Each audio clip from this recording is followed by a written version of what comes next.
Topik berikutnya adalah contoh aplikasi persamaan Bernoulli dan batasan-batasannya. Nanti kita akan lihat 3 contoh aplikasi praktis yang umum dipakai dengan menggunakan persamaan Bernoulli ini. Pertama, nanti kita lihat aliran jet bebas. Disebut bebas karena domain atau sistemnya itu terhubung dengan lingkungan sekitar, lingkungan atmosfer. Yang kedua, aliran internal, saya terjemahkannya ini sama dengan terjemahan di mata kuliah perpindahan panas.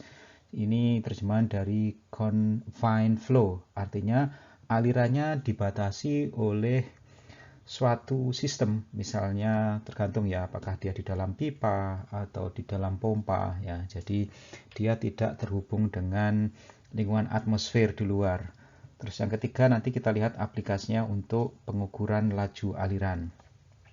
Di sini nanti persamaan Bernoulli itu akan digunakan bersama-sama dengan persamaan kelestarian massa atau kadang disebut juga sebagai persamaan kontinuitas. Oke, kita lihat contoh aplikasi pertama pada aliran jet bebas. Anda bisa perhatikan ada skema gambar di sini, ada suatu bejana, kemudian di bagian bawahnya dia mempunyai daerah kecil di mana alirannya itu mengalir ke bawah. Karena di situ ada penyempitan luas aliran ya, terutama daerah 2, maka kecepatannya tinggi ya. Jadi aliran yang mengalir ke bawah itu bisa kita asumsikan seolah-olah dia aliran jet ya, disebut jet karena mempunyai kecepatan yang tinggi. Kemudian di bagian atas Anda bisa lihat misalnya titik 1 dia terhubung dengan lingkungan sekitar ya. Jadi dia mempunyai tekanan P atmosfer. Kalau kita ingin tahu tekanan gauge-nya berarti tekanan atmosfernya kita hilangkan, jadi P1 gauge-nya itu 0. Oke. Terus dimensi-dimensinya juga diberikan di situ. Diameter di lubang bagian bawah ya itu dia mempunyai nilai D ya. Kemudian titik 2 ini dia mempunyai kedalaman sebesar H diukur terhadap permukaan bagian atas ya. Kemudian terhadap bagian bawah atau bagian dasar dari bejana ini titik 2 ini mempunyai jarak sebesar L kecil ini. Kemudian kita mempunyai titik nomor 3. Titik nomor 3 itu berada di bagian dasar ya, bagian dasar dari bejana. Terus kemudian ada titik 5 itu di bawah titik 2 ya di sini. Titik 5 ini berada pada jarak H besar di bawah dari titik 2. Oke, kalau kita terapkan persamaan Bernoulli antara titik 1 dan titik 2, nanti kita akan mendapatkan persamaan 3.17 ya. Di sini di titik 1 kita mempunyai tekanan P1, terus ini suku energi kinetiknya setengah rho V1 kuadrat ditambah gamma Z1 ya. Z1-nya tergantung terhadap referensi yang mana ya. Nanti kita bisa lihat secara lebih detail ya. Kalau Anda pakai referensi seperti tunjukkan di gambar ini ya, misalnya ini 0 berarti Z1-nya ya jarak dari titik 2 ke titik 1. Sehingga nanti Z2-nya 0 ya, karena titik 2 itu tepat di posisi referensi dari sumbu Z ini. Tapi Anda bisa ambil sembarang titik ya untuk referensi dari Z-nya. Dia di balance dengan nilai di titik 2 ya, ada P2 ditambah setengah rho V2 kuadrat ditambah gamma Z2 ya. Karena persamaan Bernoulli mengasumsikan incompressible ya, sehingga Anda bisa lihat di situ massa jenisnya sama ya antara kiri dengan kanan. Terus kemudian ditunjukkan juga di sebelah kanan ini itu kalau daerah di sekitar titik 2 itu kita zoom in ya, kita bisa taruh titik 4. Titik 4 itu persis di tepi dari ini dinding pipa ini ya, dia persis di tepi kanan ya, sisi kanan dari lubang. Nah, titik 4 ini kalau Anda perhatikan dia terhubung langsung dengan lingkungan sekitar ya, dengan sekitar. Jadi dari sisi sini kan dia langsung terhubung dengan lingkungan sekitar. Sehingga tekanan di titik 4 ini sama dengan tekanan atmosfer. Nah, tujuannya kenapa kita zoom in, nanti kita ingin tahu hubungan antara tekanan di titik 2 dengan titik 4 ini. Kita lihat di slide berikutnya. Oke, persamaan Bernoulli-nya saya taruh lagi di bagian atas, saya perkecil ya, terus skemanya saya geser ke kanan. Kita sederhanakan persamaan 3.17 ini. Kalau kita lihat titik 1 ya, dia berada di titik permukaan bagian atas. Kalau kita asumsikan reservoirnya yang ukurannya besar, maka permukaan dari air ini relatif kecil perubahannya ya, karena bejananya besar sekali, sehingga kita bisa asumsikan ini dia bernilai 0. Terus P1-nya kalau kita ambil yang jenis tekanan gauge, maka dia juga 0. Terus lalu P2-nya, P2 itu dia tekanan pada aliran jet bebas. Nanti bisa kita tunjukkan di slide berikutnya bahwa P2 itu dia sama dengan P4. Artinya tekanan gauge pada titik 2 itu juga 0. Nah, kalau kita sederhanakan, kita akan mendapatkan rumusan ini. Ya, bahwa gamma kali Z1 minus Z2 sama dengan rho kali V2 kuadrat dibagi 2. Kita sederhanakan lagi bahwa Z1 dikurangi dengan Z2 itu dia nilainya sama dengan H kecil ya. Sehingga kita peroleh persamaan 3.18. Ini adalah kecepatan fluida yang melewati titik 2 berupa kecepatan jet ya. Dia fungsi dari percepatan gravitasi dan H ya. H ini sekali lagi adalah kedalaman titik 2 ya, diukur relatif terhadap permukaan fluida ya. Oke, sekarang kita lihat kenapa kita mengatakan bahwa tekanan di titik 2 itu sama dengan tekanan atmosfer.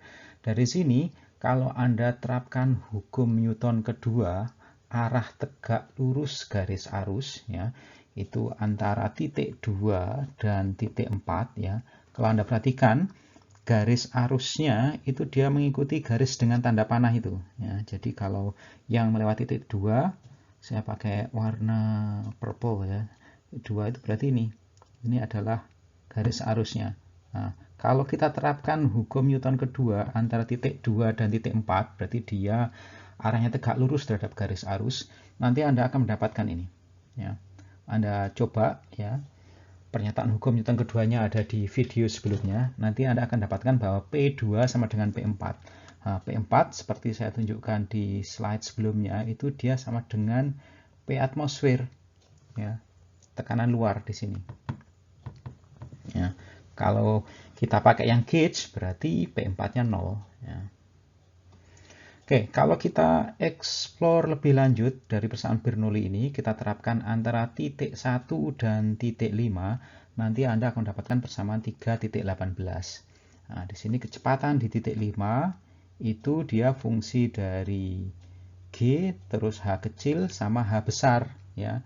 Karena titik 5 itu dia berada di bawah titik 2, jaraknya sebesar H besar ini, capital.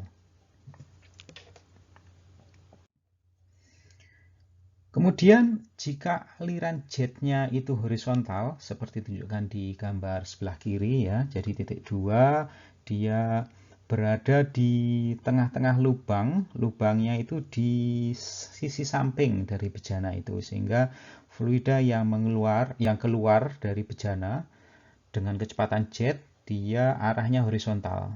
Ya.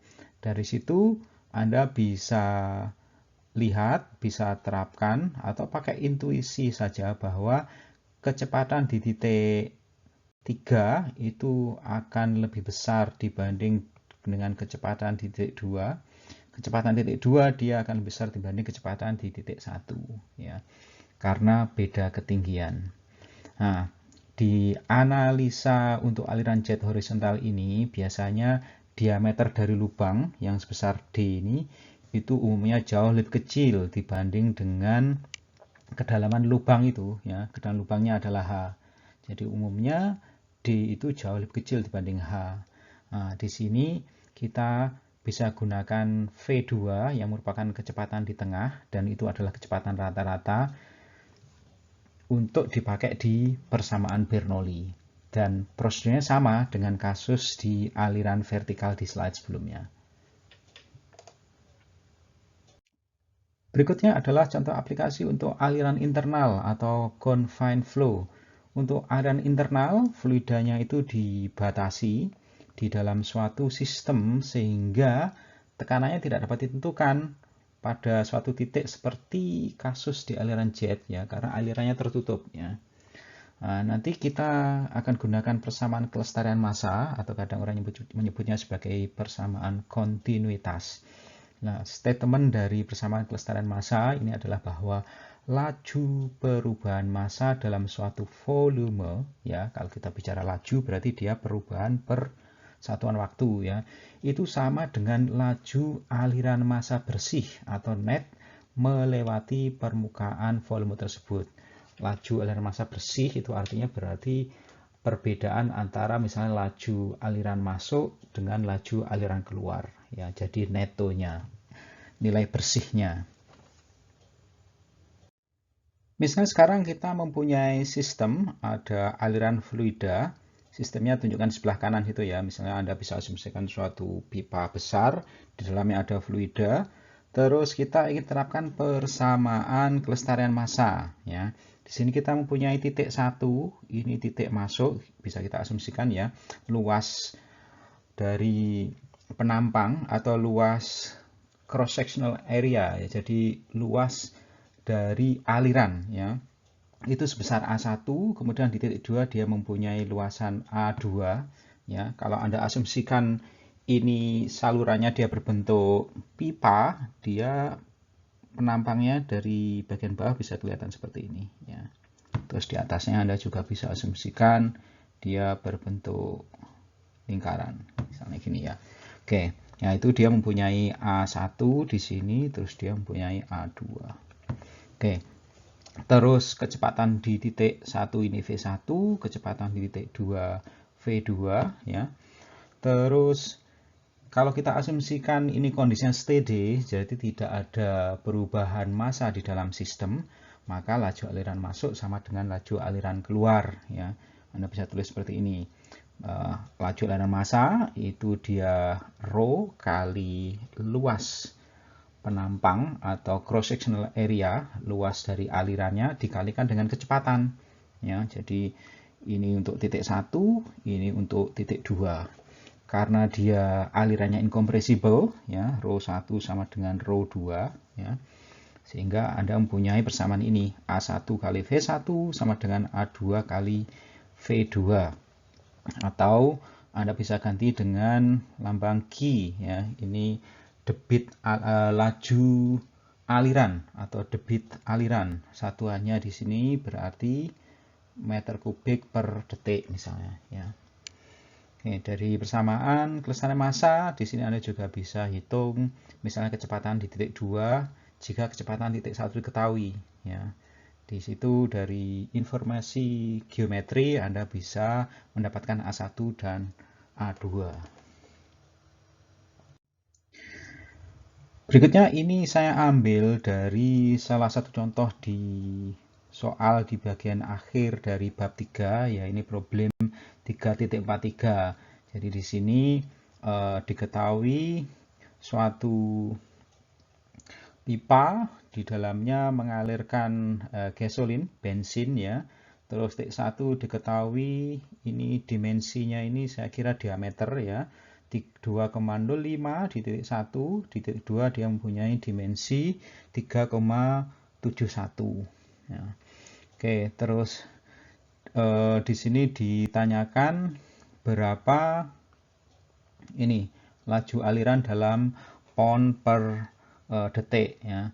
kita terapkan persamaan kontinuitas antara titik 1 dan titik 2, sehingga Anda mendapatkan ini, bahwa rho 1 V1 A1 sama dengan rho 2 V2 kali A2.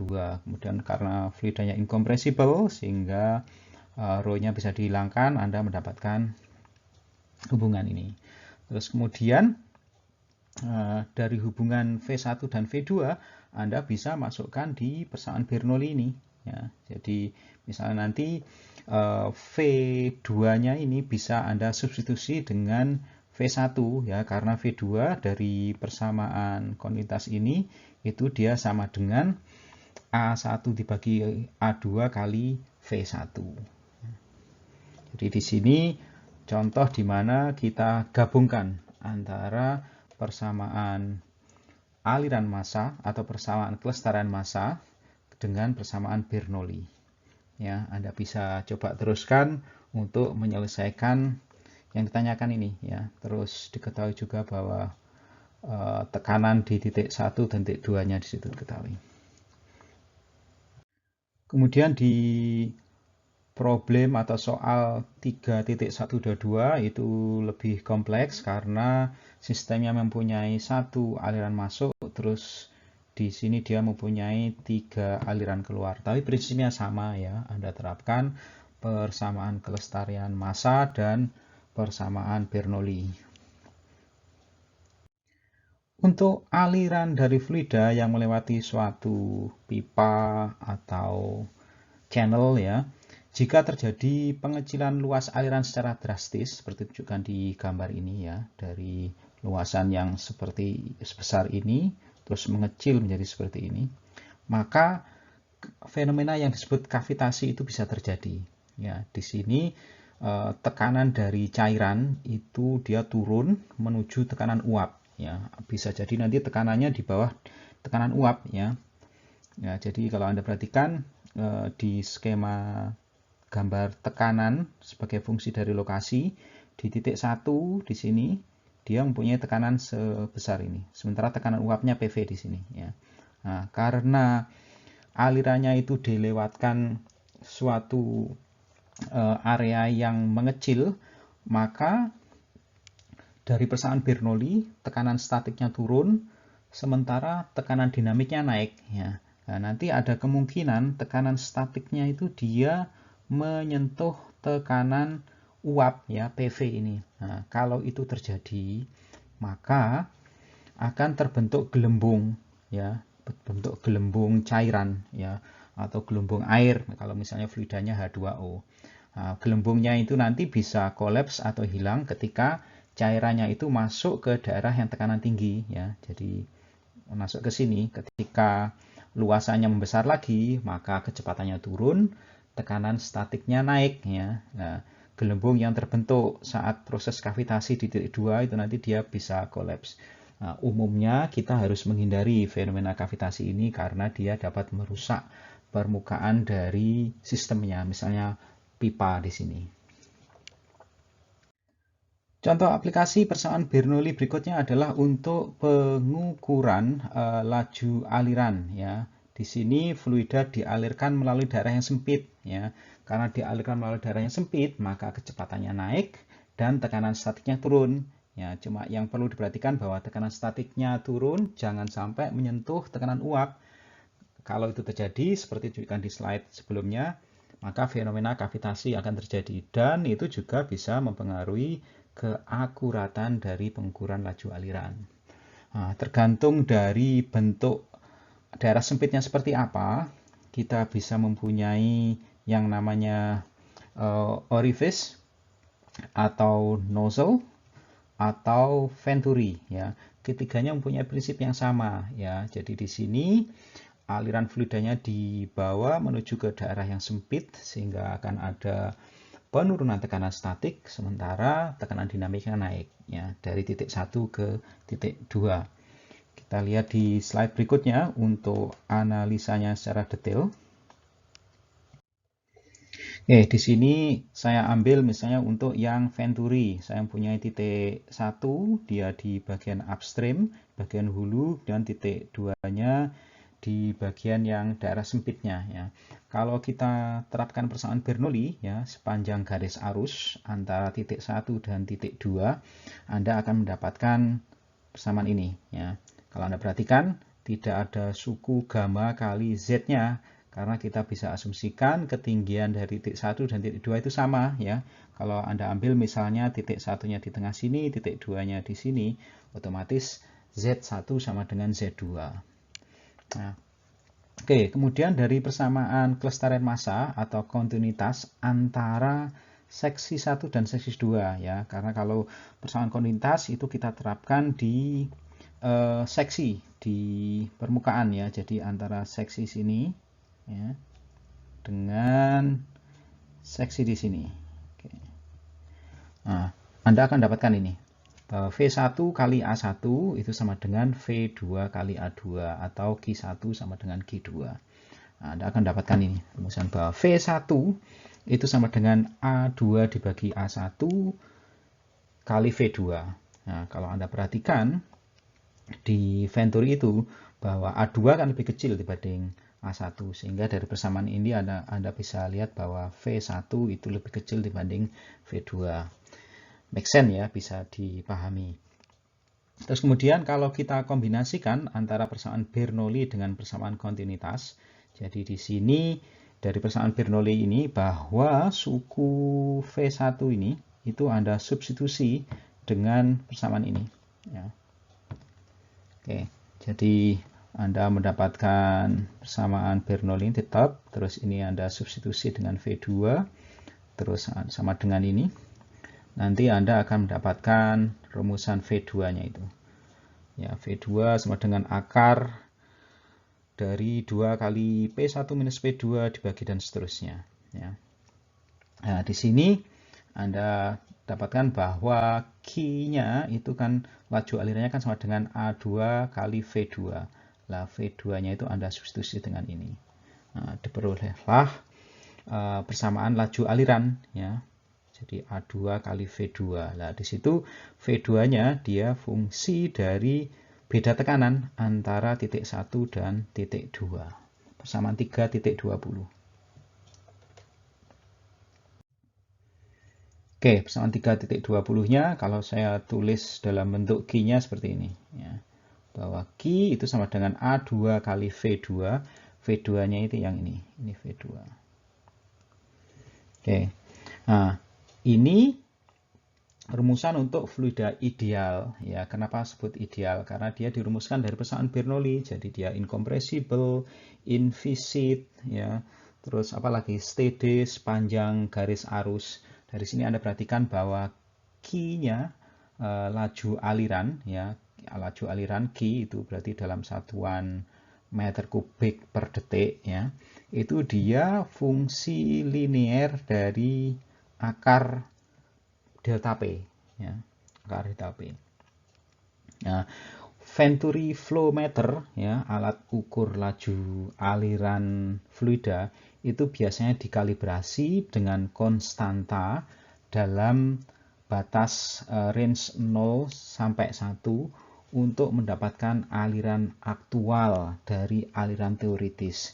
Aliran teoritisnya itu aliran dari fluida ideal ini loh. Nah, ini kan dia dari persamaan Bernoulli diturunkannya, dan kita mempunyai asumsi-asumsi di sana, maka dia disebut sebagai aliran teoritis. Nah, untuk mendapatkan aliran yang sebenarnya, ya Venturi meternya kita kalibrasi, ya kita kalibrasi sehingga nanti di depan dari suku di sebelah kanan persamaan 320 itu akan ada faktor koreksi konstanta yang nilainya antara 0 sampai 1. Ya. Nah, sebelah kanan itu Anda perhatikan grafik hubungan antara laju aliran dengan akar dari delta P.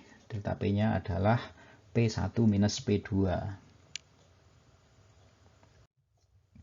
Ini adalah contoh-contoh aplikasi persamaan Bernoulli di lingkungan kita ya. Di sini ada beberapa gambar yang saya ambil untuk mengatur debit aliran air di sungai ya. Di situ alat ini kan bisa digerakkan ke atas ke bawah untuk mengatur debit aliran, dan ini prinsipnya ya dari prinsip persamaan Bernoulli ini ya. Persamaan Bernoulli yang mengasumsikan fluidanya incompressible itu cocok sekali diaplikasikan untuk fluida cairan, ya. Jadi contoh air di sungai itu bisa kita asumsikan sebagai fluida yang incompressible. Oke, ini juga contoh perhitungan aliran fluida cairan, ya. Misalnya ini dam gitu, ya. Di sini untuk memudahkan perhitungan kita bisa asumsikan bahwa kecepatannya itu seragam, baik di titik 1 di bagian hulu atau upstream dari damnya, maupun di titik 2 bagian hilir dari damnya, ya. Ini untuk memudahkan perhitungan. Berikutnya adalah batasan-batasan penggunaan persamaan Bernoulli, ya. Perlu disampaikan bahwa sekali lagi persamaan Bernoulli itu diturunkan dengan mengasumsikan fluidanya incompressible, ya. Asumsi ini bisa diterima dengan baik dengan akurasi yang dapat diterima untuk fluida fasa cair, misalnya air, ya. Aliran air di sungai itu Anda bisa terapkan persamaan Bernoulli, ya. Dan akurasinya masih bisa diterima, tetapi dia tidak dianjurkan untuk fluida gas, ya. Karena apa? Fluida gas itu dia mempunyai kompresibilitas, ya, mempunyai kompresibilitas, sehingga kalau Anda gunakan persamaan Bernoulli maka nanti errornya akan besar, ya. Terus kemudian batas yang kedua adalah bahwa alirannya harus steady, ya. Kalau Anda lihat di video sebelumnya bagaimana kita menurunkan persamaan Bernoulli, itu kita asumsikan bahwa alirannya steady. Steady artinya tidak ada parameter yang berubah terhadap waktu. Nah, kalau Anda lihat di persamaan awalnya, ya, persamaan awalnya dari persamaan gerakan hukum Newton kedua, ada suku di sebelah kiri itu sebesar ini. Rho integral 1 sampai 2 dV per dt kali ds. Artinya apa? Kalau alirannya itu tidak steady, maka kita harus mempunyai informasi ini, berapa perubahan kecepatan terhadap waktu, ya. Artinya juga bahwa persamaannya bukan persamaan Bernoulli lagi, ya, karena persamaan Bernoulli itu mengasumsikan dia steady dan ini nilainya 0. Ya. Terus yang ketiga itu bahwa persamaan Bernoulli itu didapatkan dengan mengintegralkan persamaan aliran itu sepanjang garis arus, ya. Ini juga penting, ya. Kalau Anda integralkan persamaan Bernoulli ini tidak sepanjang garis arus, maka Anda akan mendapatkan kesalahan di situ, ya, errornya besar. Kemudian fluidanya harus inviscid, ya, artinya tidak ada tegangan viskos yang di situ, ya. Inviscid berarti mu-nya sama dengan 0. Nah, ini juga penting, ya.